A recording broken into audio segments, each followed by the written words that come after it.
Lolu suku lokuthi umhlaba wazi ngothisha neqhaza balibambayo ukuthuthukisa umphakathi. Lo mkhakha unezingqinamba eziningi. I-COVID-19 yenza othisha babheke indlela yokufundisa. Social distancing, teaching with a mask and a shield.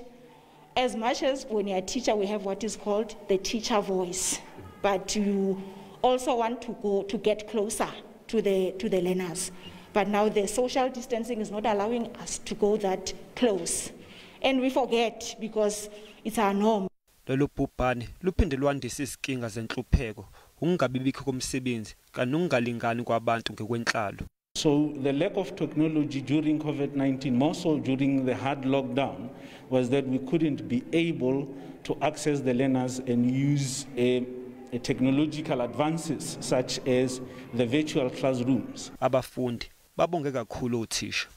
They are our parents away from home, so values and lessons that we get from our parents from home when they aren't there and when we are at school. Without teachers, I feel like there would be no doctors, there would be no scientists, there would be no engineers. Especially during this pandemic, they have made sure that they push learners.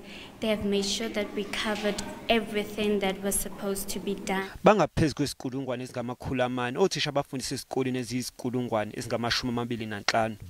Usuku lothisha usuku lapho kubungazwa khona lo msebenzi nokubonga iqhaza labo emphakathini.